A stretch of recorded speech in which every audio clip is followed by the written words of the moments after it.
Vamos a orar, hermanos, antes de entrar al pasaje. Padre, gracias te damos en esta hermosa tarde, Señor. Gracias por el tiempo que nos concedes aquí, Señor, juntos como tu iglesia. Ya hemos cantado la palabra, ya hemos orado la palabra. Ahora estamos entrando, Señor, a escudriñar tu palabra, a pedirte, Señor, en el nombre de Cristo Jesús, que esta palabra pueda ser usada, Señor, de manera que podamos ser edificados, instruidos, fortalecidos, exhortados. Haz como tú quieras en esta preciosa mañana, Padre Celestial, entre nosotros. El Espíritu Santo es quien nos ayuda a entender la palabra. Él ilumina la palabra y Él produce que esta palabra caiga en buena tierra y produce el cambio en nosotros. Sobre todo yo te ruego, Señor, que me ayudes en esta exposición de este pasaje que no es nada sencillo. Yo reconozco delante de ti, Señor, mis limitaciones, mi mente finita. Reconozco, Señor, que tu palabra me sobrepasa, pero sé, Señor, que tu palabra no está de alguna manera sujeta al expositor. Es el Espíritu Santo quien abre el entendimiento y ruego en esta mañana por tu asistencia. En nombre de Cristo Jesús. Amén.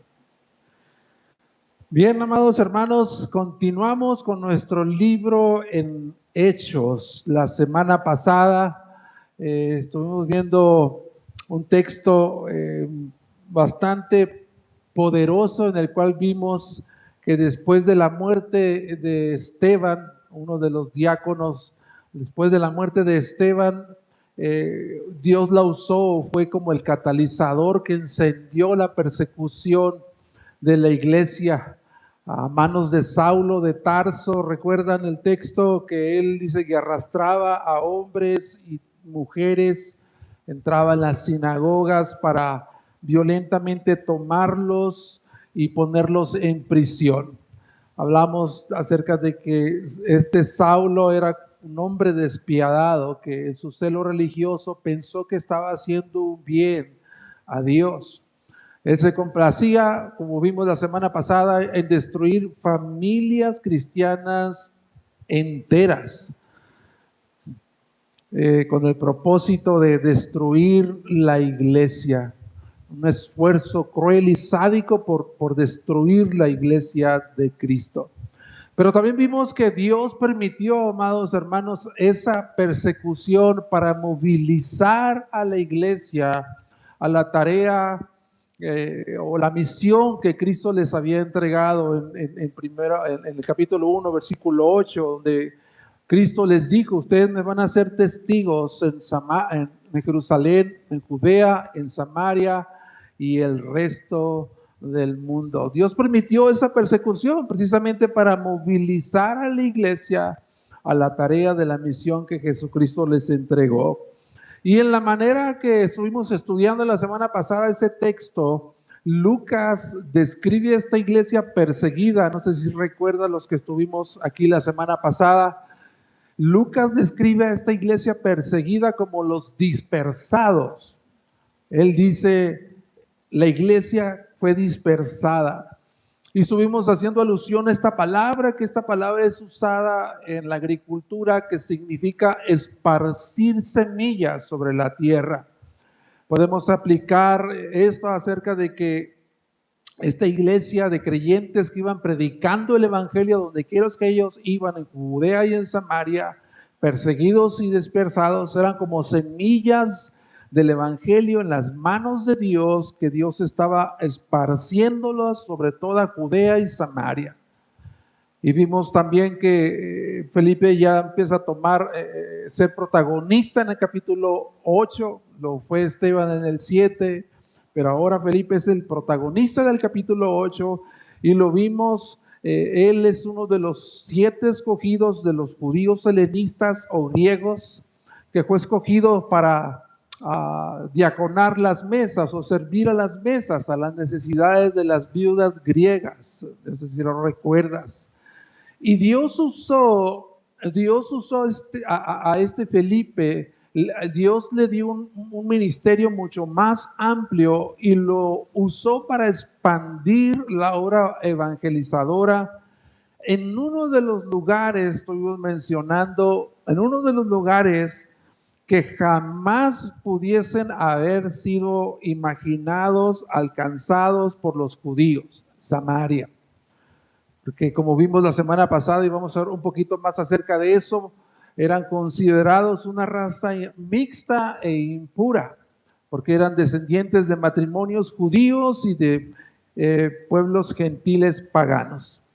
Y lo que comenzó, el capítulo 8, que comenzó con muerte de Esteban, con el llanto y el duelo de Esteban, el sufrimiento y la persecución de toda la iglesia, termina el texto en el versículo 8 con un un mega gozo por la salvación de los samaritanos que recibieron el evangelio. Eso fue la semana pasada. Hoy nos toca el texto en capítulo 8 del versículo 9 al versículo 25. Y el tema de la predicación, el tema de esta predicación, hermanos, es Simón el mago, una falsa conversión desenmascarada. Dale por favor ahí un clic. Este es el tema del sermón. Simón el mago, una falsa conversión desenmascarada. Leemos el texto, hermanos, sígueme con tu vista a partir del versículo 9.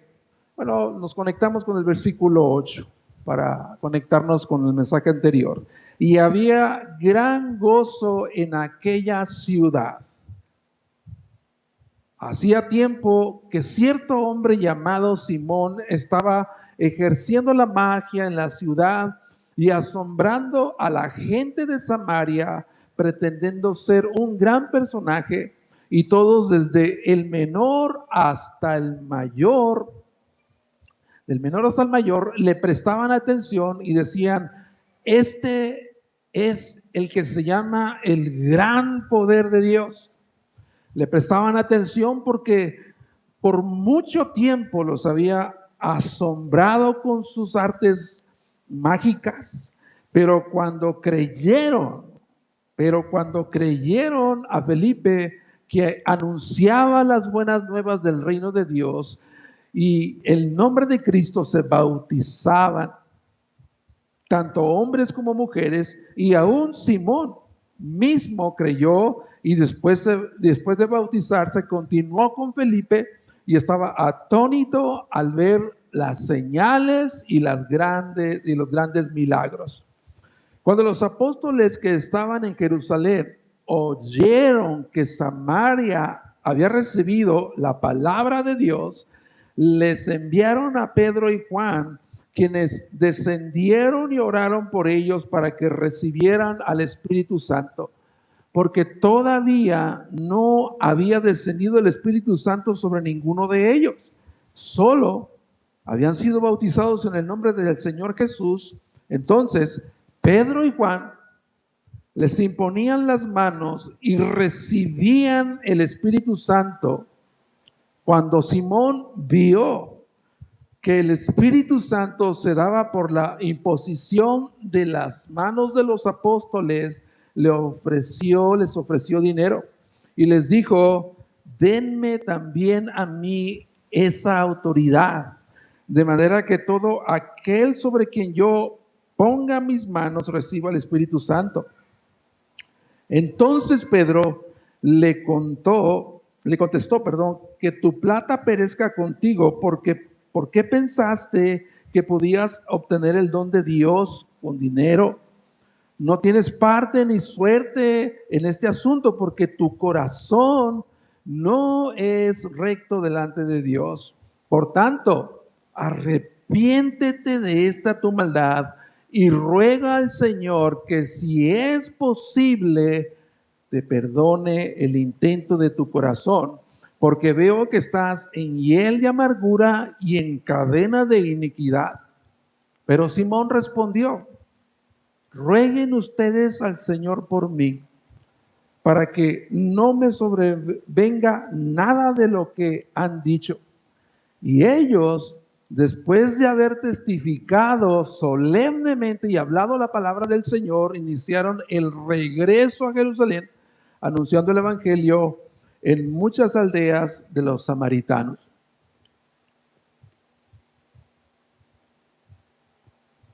Wow, hermanos, este es uno de los textos más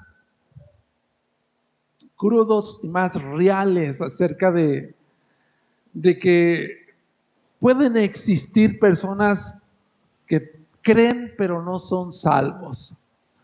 Ese texto habla acerca de esto.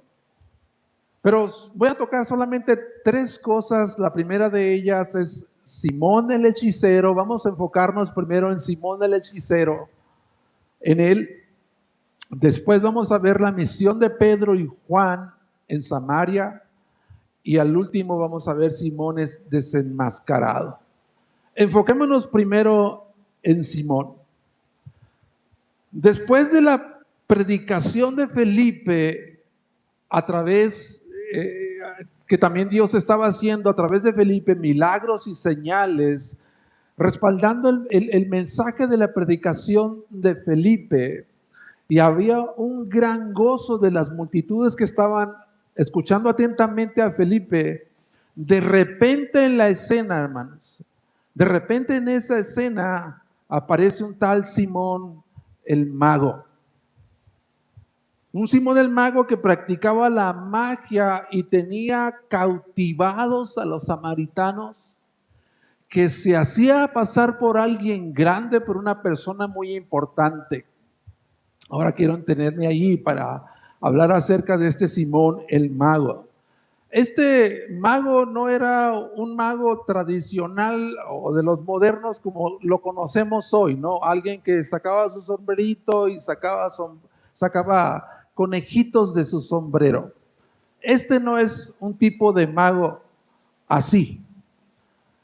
Más bien, la Biblia dice que este era un hombre que practicaba la hechicería. Mago quiere decir artes de hechicería y ocultismo. Este Simón, el mago, era un hombre que practicaba la hechicería y el ocultismo. Tenía amplios conocimientos de astrología, que se hacía pasar por alguien muy grande, como alguien muy importante, y llamaba la atención desde el más pequeño hasta el más grande de sus seguidores, que atentamente lo escuchaban y decían: este hombre, prácticamente y literalmente lo que dice allí, este es el gran poder de Dios, literalmente dice allí, este hombre tiene el gran poder de Dios. Eso es lo que decían sus seguidores, que atentamente lo escuchaban. Y hombres como Simón, hablando un poquito acerca del contexto de lo que sucede ahí en el mundo antiguo, hombres como Simón en el mundo antiguo tenían gran influencia.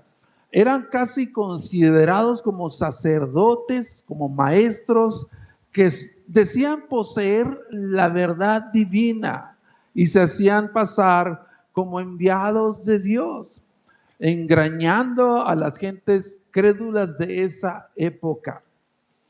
Y el libro de los Hechos, hermanos, registra actividad de hechicería y adivinación. Más adelante, cuando lleguemos a los capítulos donde el libro de Lucas registra actividad de hechicería, lo vamos a ver. Como ejemplo, el capítulo 13 de Hechos, versículos 6 al 8, cuando Pablo en uno de sus viajes misioneros estaba en Éfeso, ante la predicación de los milagros extraordinarios hechos por Dios a través de Pablo, las personas que practicaban el ocultismo, que estaban ahí presentes, escuchando el evangelio y viendo las obras que Dios hacía a través de Pablo, esas personas que practicaban el ocultismo y la hechicería se arrepintieron. Y era un arrepentimiento genuino, porque sus libros, que estaban de alguna manera valuados en una fortuna, los quemaron todos, hermano. Voluntariamente los quemaron, valuados en 50,000 denarios. Y también en Chipre, Pablo, yendo a sus viajes misioneros, Pablo en Chipre encontró un mago de nombre Barjesús, llamado también Elimas. Este hombre era como un consejero, era el consejero del procónsul, que cuando Pablo estaba predicando la palabra de Dios y este funcionario público estaba atento a la palabra de Dios, este hombre mago, hechicero llamado Barjesús, que era consejero de ese procónsul, se opuso a la palabra que predicaba Pablo, tratando de desviar la fe del funcionario público. Entonces tenemos varios episodios en el libro de los Hechos hablando acerca de la actividad de hechicería y adivinación de estos magos. Y esto es precisamente lo que está ocurriendo en Samaria. Así como este mago llamado Barjesús, que se oponía a la predicación de Pablo y trataba de desviar la fe del funcionario público, eso es precisamente lo que está ocurriendo en Samaria. La actividad satánica de hechicería y ocultismo de Simón había logrado mantener a los samaritanos esclavizados y engañados y cegados a la verdad. Por mucho tiempo, dice el pasaje, el versículo 11, por mucho tiempo los había tenido asombrados con sus artes mágicas, que los llevaba prácticamente a la esclavitud, a estar engañados y cegados a la verdad del evangelio. Y eso no nos debe sorprender a ninguno de nosotros, hermanos, porque este es el negocio en el que está Satanás hasta el día de hoy.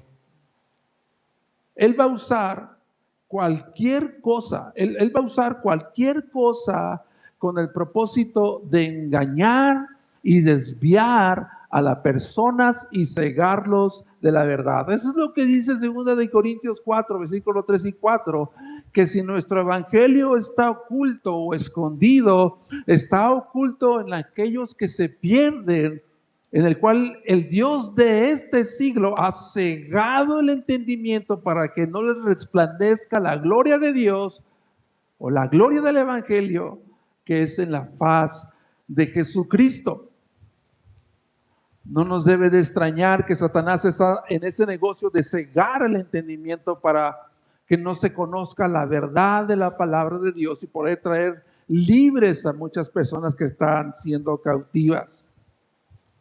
Pero, y este pero es muy importante, pero mediante el poder del evangelio predicado y el despliegue de señales y milagros que Dios hacía a través de Felipe, esa actividad satánica que los tenía allí prácticamente esclavizados y engañados fue destruida. Es lo que dice el pasaje. Dice, pero cuando creyeron a Felipe, que anunciaba las buenas nuevas, se bautizaban en el nombre de Jesús tanto hombres y mujeres. Hombres y mujeres. Pero el texto llama la atención inmediatamente, hermanos, que el texto dice que aún Simón el mago creyó, se bautizó y continuó con Felipe. Parece como un discípulo, ¿no? Lo que estaban hablando en la mañana. Él creyó, se bautizó, siguió a Felipe, a donde quiera que Felipe iba a predicar el evangelio, ahí iba Simón el mago detrás de él. Pero escucha bien, porque esta es la primera pista de que la fe de Simón no era auténtica. Dice el versículo 13, estaba atónito al ver las señales y los grandes milagros.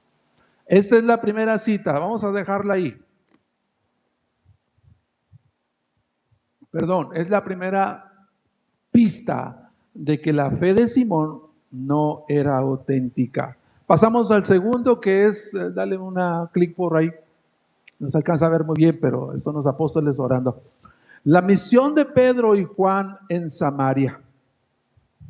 La misión de Pedro y Juan en Samaria. Cuando esa noticia llegó a Jerusalén y llegó a los oídos de los apóstoles, esa noticia llega a Jerusalén de que Samaria ha recibido la palabra predicada de parte de Felipe y hay conversiones en ese lugar. Hay mucha gente bautizándose en ese lugar. Pero la iglesia, los demás apóstoles en la iglesia en Jerusalén enviaron solamente a Pedro y a Juan con la misión, amados, de corroborar la obra evangelizadora de Felipe, no porque hubiera un error en lo que Felipe estuviese predicando, sino fueron a autentificar y corroborar esa obra evangelizadora. Y cuando ellos emprenden el viaje y por fin llegan a Samaria y están entre los samaritanos, oraron. Ellos oraron para que recibieran al Espíritu Santo porque aún no había descendido en ninguno de ellos.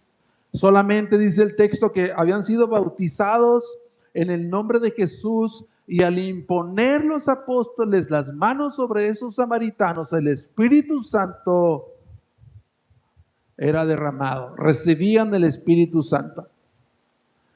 No sé si recuerdas el capítulo 2 cuando se registra el Pentecostés. Aquí lo que está sucediendo con los samaritanos es que ellos no recibieron el bautismo del Espíritu Santo como lo recibieron en el Pentecostés. ¿Recuerdas que en el Pentecostés descendió el Espíritu Santo como lenguas como de fuego?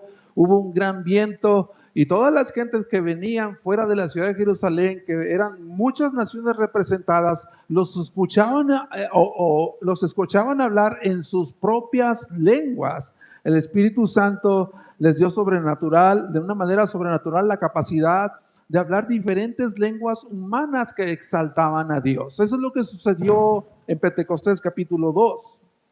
Pero aquí con los samaritanos no hay algo así. El texto tampoco, hermanos, si te fijas en el texto tampoco menciona cómo es que Pedro y Juan se percataron que no tenían al Espíritu Santo. Yo cuando estudié este texto dije, bueno, ¿cómo es que se dieron cuenta que no tenían al Espíritu Santo?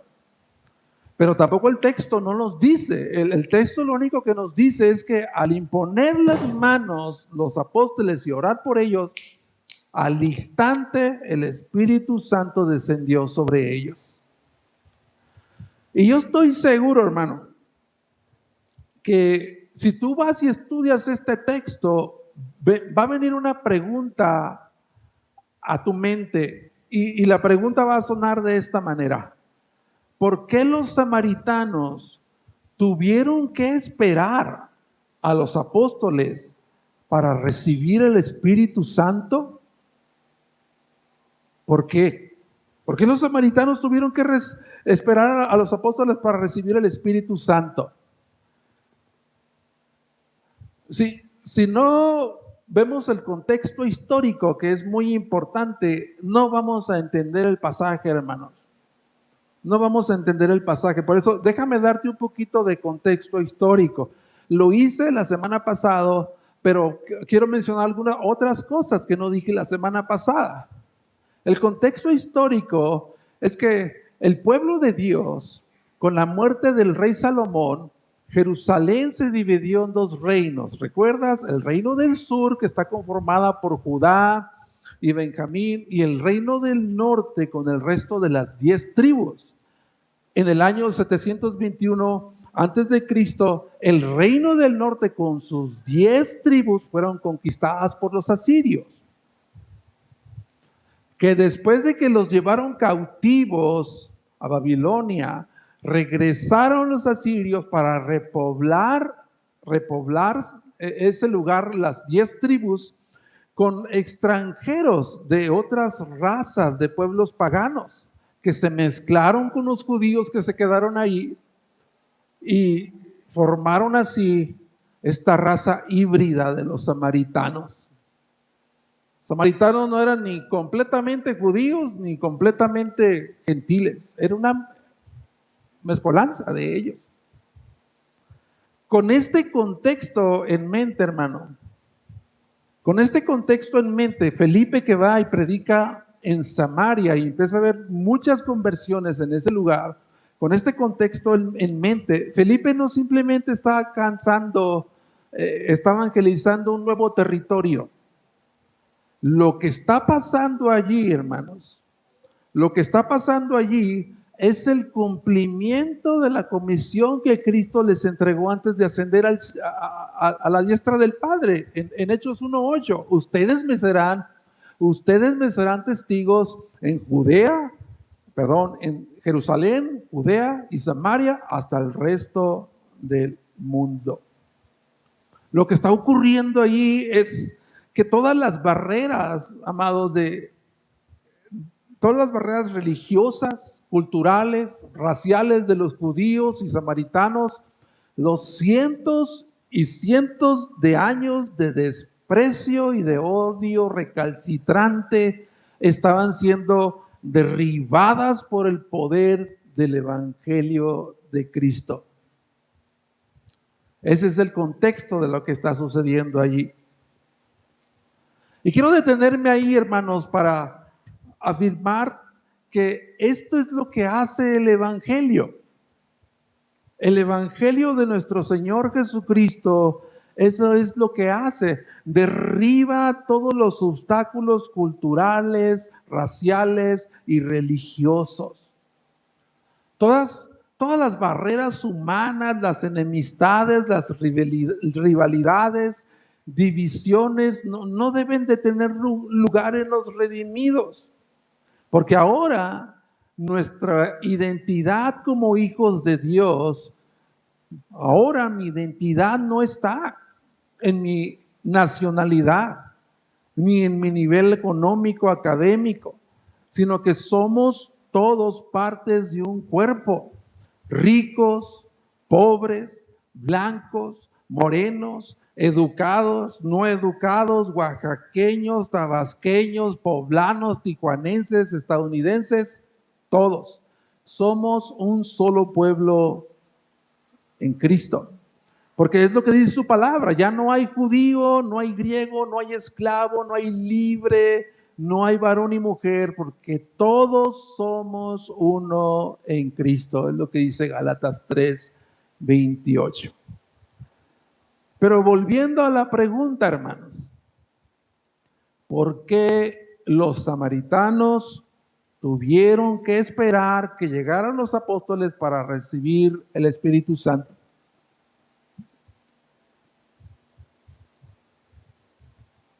Déjame decirte de entrada que este es un caso extraordinario, hermanos.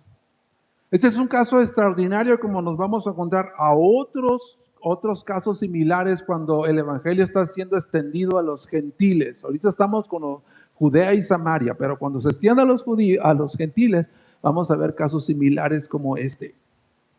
Ese es un caso extraordinario en el que Dios quiso demostrar visiblemente la inclusión de los samaritanos en la iglesia del nuevo pacto. Fue necesario que los apóstoles corroboraran, fueran y dieran testimonio, corroboraran la veracidad del bautismo del Espíritu Santo de los samaritanos. Este es un evento orquestado providencialmente por Dios con uno de los propósitos de preservar la unidad de la iglesia. Preservar la unidad de la iglesia primitiva que se está extendiendo, que se está expandiendo. Están siendo incluidos los samaritanos como parte del pueblo de Dios. Ahora, pensemos, hermanos, con el contexto que ya escuchamos. Si los samaritanos esta mezcla de judíos y gentiles paganos. Si los samaritanos hubieran recibido al Espíritu Santo sin la validez apostólica, existía el gran riesgo que la división racial y religiosa se hubiera perpetuado y pudiesen haber surgido dos iglesias separadas, una iglesia de los samaritanos y otra iglesia de los judíos. Acuérdate, ellos tenían su propio templo donde iban a adorar cuando se encontró con ese diálogo con la mujer samaritana. Nosotros adoramos aquí en este monte. Y ellos tenían su propia manera.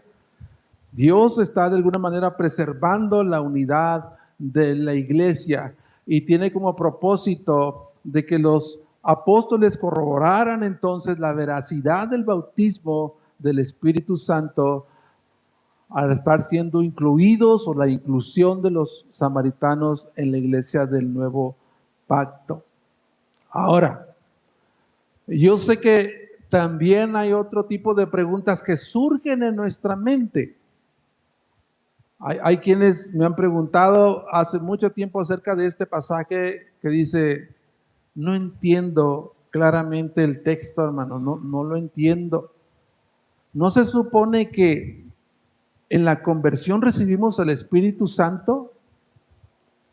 Y eso es verdadero, así es. Todos recibimos el Espíritu Santo en nuestra conversión. Así le enseña todo el Nuevo Testamento. Todo el Nuevo Testamento enseña que los creyentes en el momento de su conversión son bautizados por el Espíritu Santo. Reciben el bautismo del Espíritu. Por mencionarte un par de citas nada más, en 1 Corintios 12:13, dice que a todos se nos dio a beber de un mismo Espíritu y todos fuimos bautizados en el cuerpo de Jesucristo. Todos, en el momento de nuestra conversión.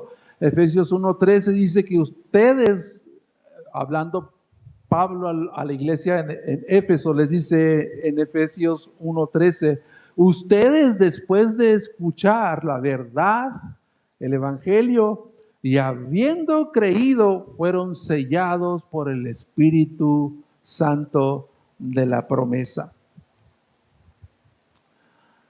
Yo quiero que recuerdes, hermano, que este libro que estamos estudiando y predicando, este es un libro, el libro de los Hechos, es un libro de transición entre el Antiguo y el Nuevo Testamento. Vamos a encontrar casos extraordinarios que providencialmente están orquestados con Dios porque tienen un propósito. Y si nos vamos un poquito más a fondo, y por ejemplo, la hermenéutica, muchos van a decir, ¿qué es eso, hermano? ¿Con qué se come? La hermenéutica es el estudio de los principios y reglas para interpretar correctamente la Biblia. Este pasaje, de acuerdo a las reglas de la hermenéutica, este es un pasaje descriptivo. Es simplemente el pasaje nos está mostrando lo que sucedió. Es un pasaje descriptivo. No es un pasaje prescriptivo, que es lo que tiene que pasar siempre o lo que tiene que suceder siempre. Es decir, se necesita que los líderes de la iglesia, aplicándolo a nuestros días, se necesita que los líderes de la iglesia impongan sus manos sobre los creyentes, los hermanos en Cristo, para que descienda el Espíritu Santo. No, eso no significa. Este es un pasaje descriptivo que está mostrando lo que sucedió. Y quiero también detenerme ahí para hablar acerca de, muy brevemente, es necesario mencionarlo muy brevemente, acerca de movimientos carismáticos, especialmente pentecostales, que creen acerca del bautismo del Espíritu Santo. Ellos usan este pasaje erróneamente para enseñar que los cristianos que han creído en Cristo Jesús como su Salvador deben tener una segunda experiencia. Y esa segunda experiencia es el bautismo del Espíritu Santo con la señal de hablar en lenguas. Esta enseñanza está completamente en contra de lo que enseña toda la Biblia. Era necesario mencionarlo. Eso me lleva al segundo punto, al tercer y último punto, hermanos.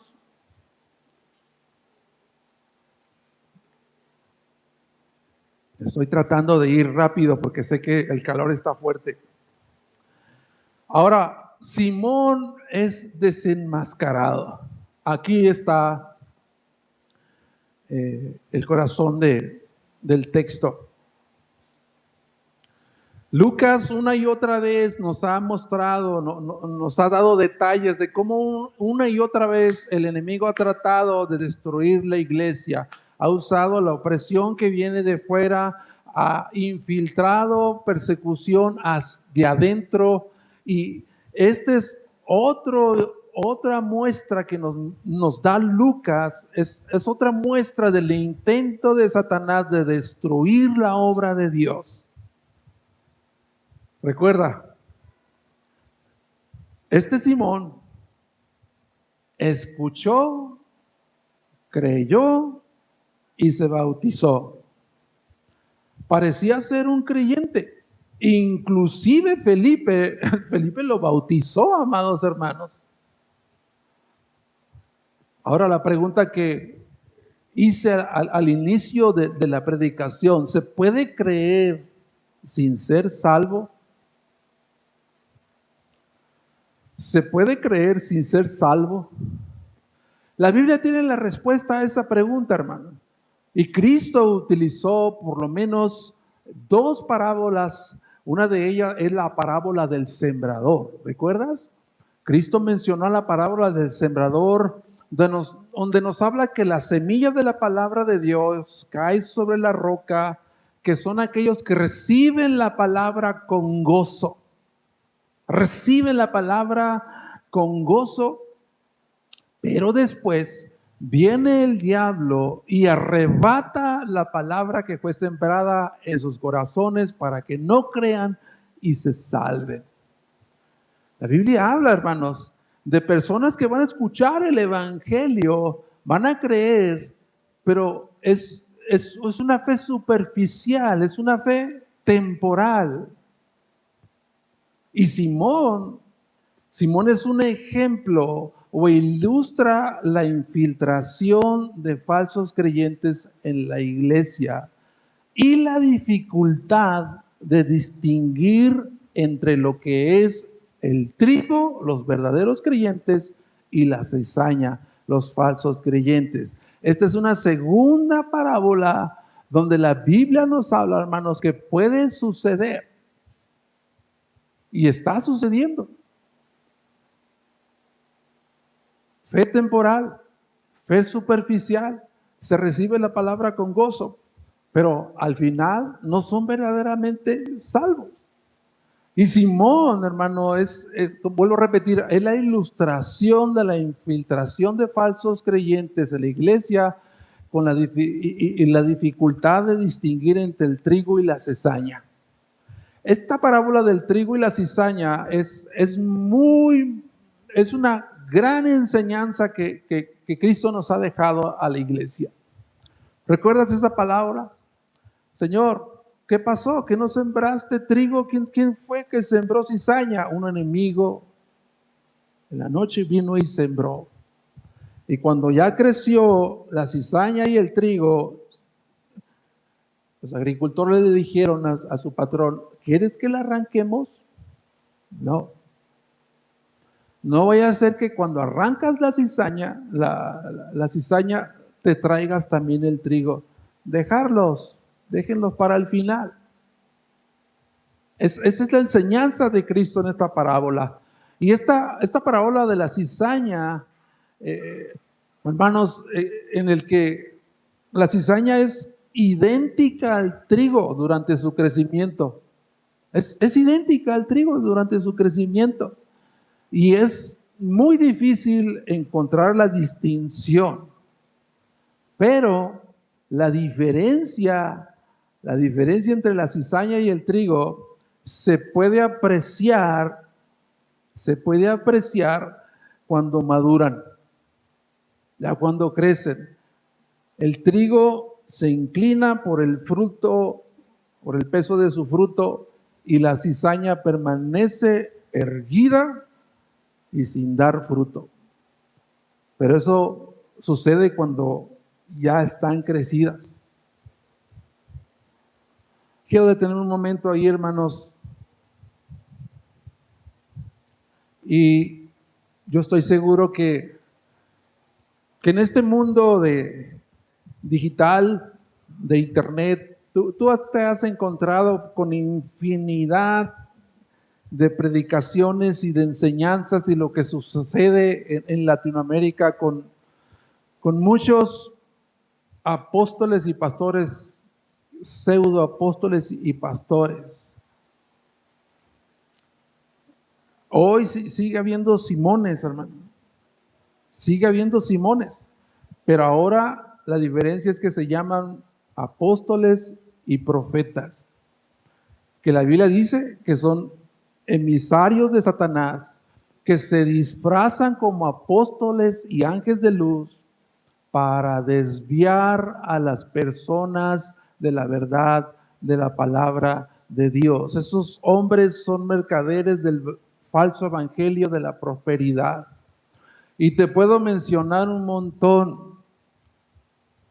Joel Austin, Benny Hinn, Cash Luna, Guillermo Maldonado, y la lista es muy larga, que se hacen pasar por élites de grandes siervos de Dios, los ungidos de Dios, que alardean de poseer el gran poder de Dios, que buscan su propia gloria, no la gloria de Cristo ni de su evangelio, a diferencia de los verdaderos siervos de Dios que exaltan a Cristo, predican el evangelio y llaman a los pecadores al arrepentimiento.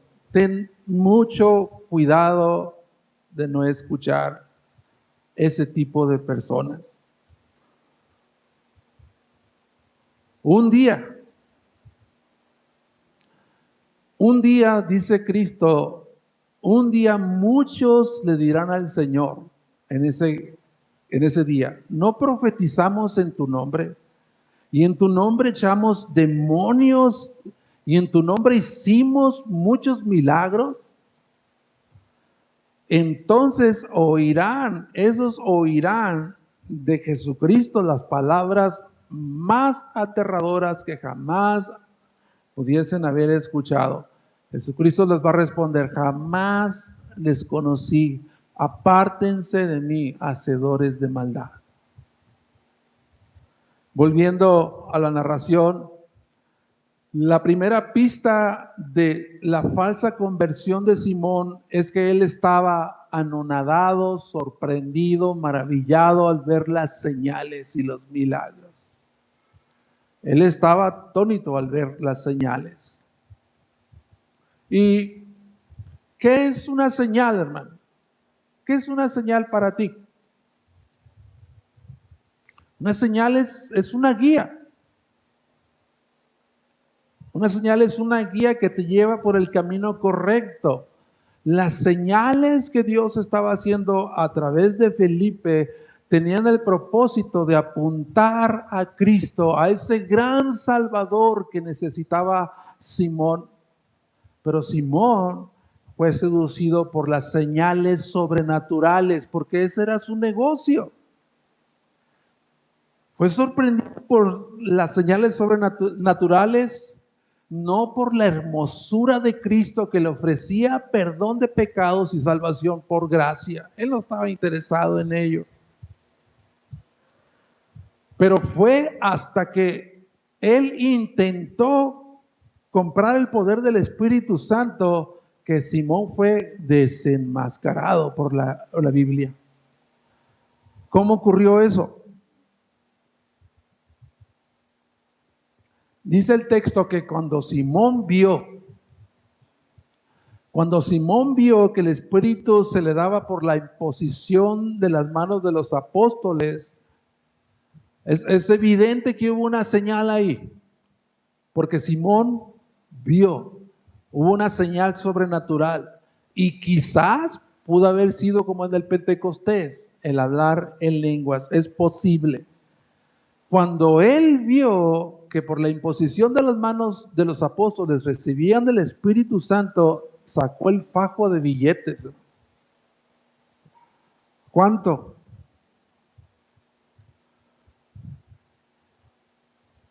Fruto de sus ganancias como hechicero, y les ofreció: denme también a mí ese poder o esa autoridad. Esa sola acción, hermanos, reveló que su profesión de fe era falsa, que seguía siendo el mismo mago hechicero que buscaba ser o buscaba seguir siendo el centro de la atención en Samaria, pero ahora como un hechicero con un mayor poder. Y Pedro, que conocemos cómo es Pedro de reacio, firme, le dice: que tu plata perezca contigo. Literalmente ahí dice: vete al infierno con todo tu dinero. Pero no solamente podemos decir: wow, Pedro fue muy cruel, falta de amor en Pedro. No, él le dice eso, pero también lo llama, lo exhorta firmemente y le dice: arrepiéntete. Arrepiéntete de esta tu maldad y pídele a Dios que, si es posible, te perdone el intento de tu corazón, porque veo que estás en hiel de amargura, en cadena de iniquidad. ¿Escuchaste? En hiel de amargura y en cadena de iniquidad. Este hombre no había sido libertado. El que escucha la libertad, dice, el que escucha la palabra los hará libre, ¿verdad? Este hombre no ha sido libertado. Sigue encadenado a la esclavitud del pecado y estaba en amargura. Él envidiaba, él deseaba tener lo que los apóstoles tenían. Y eso, hermanos, sacó a la superficie el falso arrepentimiento de Simón, que todavía les dijo: oren ustedes por mí. Oren ustedes por mí para que no me vaya al infierno, no me suceda lo que ustedes dicen. Entonces, Simón, ya concluyendo, es un ejemplo, hermanos. Simón es un ejemplo de un falso creyente infiltrado en la iglesia. Y esa es una terrible realidad que está ocurriendo, que está sucediendo en las iglesias.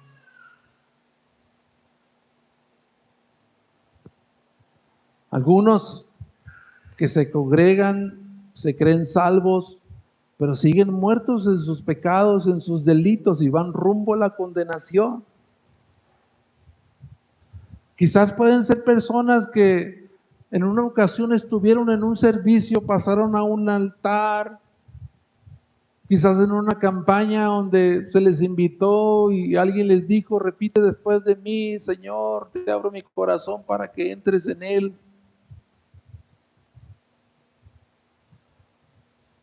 Ese tipo de personas pueden inclusive hacer todo lo que los cristianos hacen. Estar en las reuniones, asistir a las reuniones, cumplir con ceremonias, profesar una fe públicamente, a inclusive bautizarse. Pueden engañar inclusive a los pastores de la iglesia y a la iglesia, pero no se han arrepentido de sus pecados. Es un impío bautizado que sigue bajo la esclavitud del pecado, que va rumbo al infierno.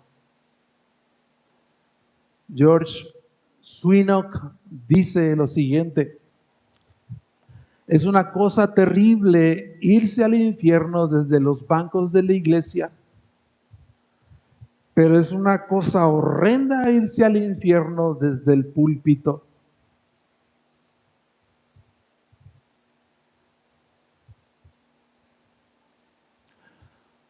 ¿Cuál es la evidencia más contundente de que realmente he creído en Cristo Jesús? ¿Cuál es la evidencia más contundente que nos muestra que soy creyente? La evidencia más contundente lo encontramos en la misma Biblia. Es un creyente que continuamente está dando frutos de arrepentimiento. Es un creyente que está siendo transformado progresivamente a la estatura de Cristo.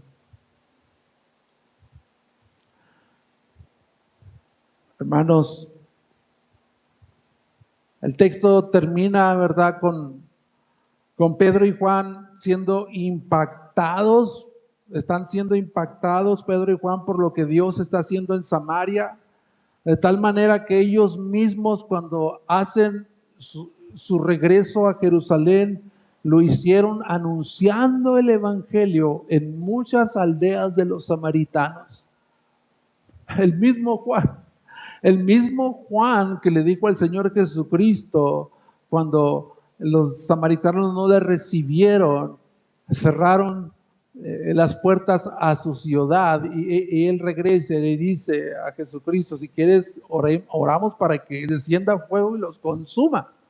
Este mismo Juan ahora, junto con Pedro, está predicándoles a Cristo. Quiero terminar con lo siguiente, hermanos. Este pasaje es una advertencia para todos nosotros. Les dije que era un pasaje difícil. Es un pasaje difícil porque es una advertencia para nosotros, para llevarnos a reflexionar y hacer una evaluación de nuestro corazón y poner sobre la balanza nuestro corazón, nuestra vida espiritual, poner sobre la balanza de las Escrituras mi vida espiritual. Y Pablo les dice en 2 de Corintios 13:5 a la iglesia en Corinto, él dice: pónganse a prueba para ver si están en la fe, examínense a sí mismos, o no se reconocen a ustedes mismos de que Jesucristo está en ustedes, a menos de que en verdad no pasen la prueba.